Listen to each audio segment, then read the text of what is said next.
How sure are you that what you're seeing now is really me and not an AI-generated video? Hello. Sounds like a weird question, but I wouldn't be too sure about what you're seeing. There's a tool that allows you to generate a whole video with audio and everything. Like, I wouldn't even have to talk, and it would be pretty difficult to see the difference. So if an AI tool can replace you and your face, what does that mean for the future? What does it mean for your agency? What does it mean for other services? I'm going to cover several different services. Will AI replace humans in a lot of these applications? Basically, just with Synthesia.io, you can replace the need for clients to be on camera, for a camera crew to go on location and interview a CEO. You can replace the need to have real humans, so you don't need to hire people, you don't need to pay actors. I'll tell you later why you don't need a script written, because there's a tool for that. Things go much deeper. This is all reality. This is today. This is not future. For example, OpenAI has created a tool called GPT-3. It's their third iteration of the tool, as I understand it, and is trained on 570 billion gigabytes of text. Get accepted into their beta program. You can talk to their AI. I have long conversations with this thing, and it's freaking awesome. What are some applications? Code generation, like JavaScript code generation. Here's an example of Java code generated by OpenAI. If it can do JavaScript, which admittedly is very simple, it means that it can write code based on inputs. People have built tools with it where they are able to give it instructions like build a website like stripe.com, and a website layout was automatically generated. If it can do that, why wouldn't the next iteration be able to generate the entire website with all the code almost ready to use? Why wouldn't it be able to learn Python eventually? In my opinion, it will definitely learn how to do that with just language input. It's not going to be as simple as giving it a few instructions, but it'll be good enough early on, and there will be iterations. So another application of OpenAI is it can generate images from text inputs. For example, you can tell it, I want a seal that is blue, and it would generate a seal, an animal, picture of an animal, or a drawing that is blue. It can actually do stuff like that. Applications of this can be that you don't have to go outside to take pictures anymore. If you iterate this system more and more to the point where it can generate almost any type of image of any type of quality, why would you need to be a photographer? By the way, this is very offensive to photographers. I'm one. If you can just give it instructions and it generates the image without having to go anywhere or do anything, it just does it. In the future, in my opinion, you'll be able to tell it, I want an image in the style of a famous photographer, and I want the feeling of the image to represent this, and the other thing, and it'll be able to do that. It's actually very close to be able to do that now already, so this is not very far-fetched at all. Now let's get to the good stuff, copywriting and writing in general. There are tools that use OpenAI like Conversion AI and Shortly AI that allow for copy to be written. After testing, I found that you can write a book with about 50% human input and correction. One of the settings on Conversion.ai is to have it write text like a famous copywriter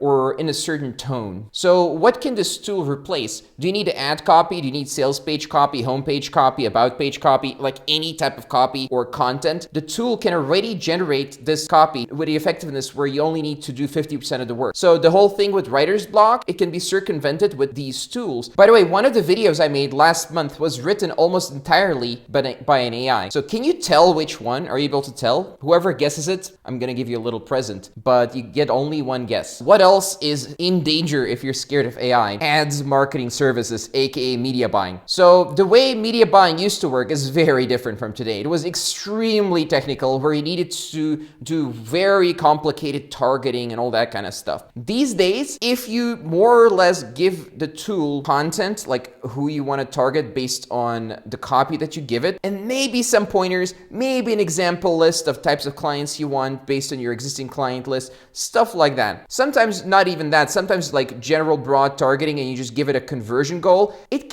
tends to perform better than when humans manually input all the settings. And that's a scary idea, isn't it? Because now it's more about market product fit. That's what it's about these days. Testing lots of different offers and then letting the tool figure out who to sell it to. And if it can do that, you can scale. If it can't do that, you just another offer. That's more or less how smart marketers do things these days, which is very interesting if you're a smart marketer. But if you're just a media buyer, I know media buyers make a lot of money and they're highly skilled. No offense, by the way, but a lot of media buyers, they were very technical people that were very good at the old school stuff. And now a lot of it is replaced by the automation. You know what's going on. I'm in the industry as well. A lot of the work that used to be done by tech geeky people, it's kind of done automatically with the tools now. So anyway, do I think that AI will replace all marketing, tech, and creative jobs and agency services? Not right now, not yet, but they are making it much easier to deliver services. I think right now there's a benefit to using the tools, and you shouldn't really be scared. Unless you're at the bottom 50% of performers, then, well, I have some friends, they fired 4 or 5 copywriters in their agency, replaced them with the tool, because one copywriter can perform the work of 5 people using one of these tools. You better up your skill level. You better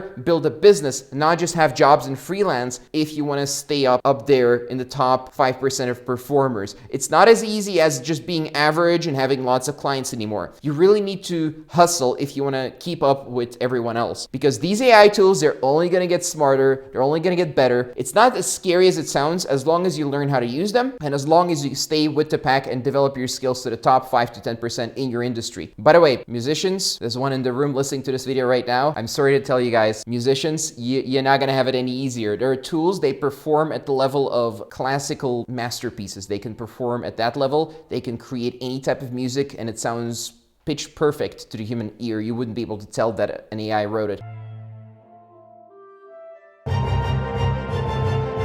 And then think deeply, what do you want to do in the next 20 years? Because yeah, RoboCop is coming for you. Not RoboCop, Terminator.